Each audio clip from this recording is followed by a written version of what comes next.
Hello and welcome. You're listening to the Healthy Moving Podcast, the show all about helping you to exercise less, but move more so you will feel better. I am your healthy moving enthusiast, Jen Hoffman from healthymoving.com. Today I'm sharing one of the necessary ingredients for transformation. You can't change your health or any aspect of your life for that matter without it, so don't miss it. Plus, I'm answering a listener question about varicose veins and tension in the calves and hamstrings. Thanks so much for joining me.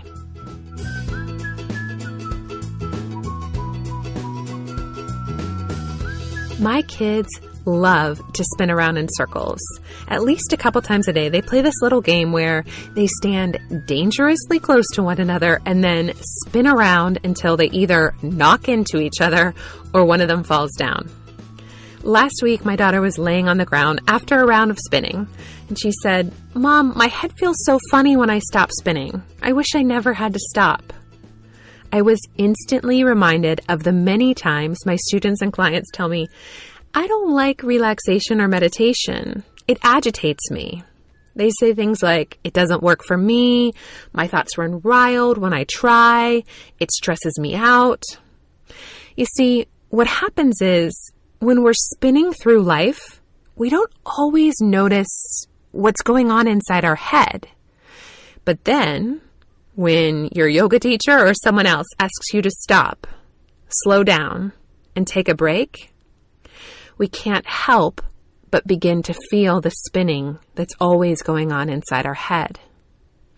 See, relaxation and meditation, they don't agitate us.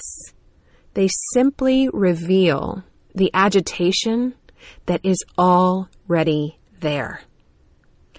I know that can seem disheartening and discouraging at first, but it's actually amazing and hopeful news because the best way I know of to resolve stress and anxiety is to allow it to rise to the surface.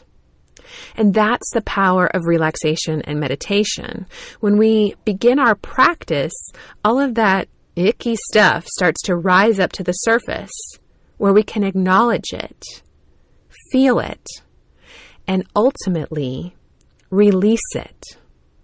That's why relaxation works. It isn't because it overrides our stress. It doesn't put a Band-Aid on our anxiety. It actually resolves it. What we're really talking about here is a process of transformation, right? Moving from a state of stress to one of calm. And transition is almost always awkward and uncomfortable for a little while. But we don't get to transformation without it. So whether you're looking to reduce your stress or improve your body's alignment or make any other change to your life, the journey, it's going to be uncomfortable at times. It's part of the process. I know, it's so scary to step outside your comfort zone, but you can do it. Be brave and remind yourself the discomfort and awkwardness of transition are necessary stepping stones on the path to transformation. Okay, I'll be back in just a moment with today's listener question.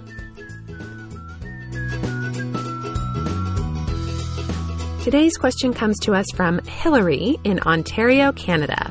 She writes, "Hey Jen, I love your approach to movement. I'm a longtime exerciser, but I have several issues that I'm thinking could be resolved if I transition to more of an all-day movement approach. One of which is poor circulation and painful varicose veins. Do you have any tips for me?" Thank you so much for writing in, Hillary. Varicose veins are often the result of tight muscles at the back of the legs, specifically the calves and hamstrings. When those are tight, they prevent blood from flowing back up to the heart the way that it should. And when the downward flow of blood is greater than the upward flow of blood, we get varicose veins. What we really want is for the downward flow of blood to be equal to the upward flow of blood. I'm definitely going to give you a couple of stretches to do, but I also want to address what might be contributing to that tension at the back of your legs, because all the stretching in the world won't matter if your regular movement habits, the way you move all day long, keeps adding tension back into those muscles. So the first step is to look at your footwear.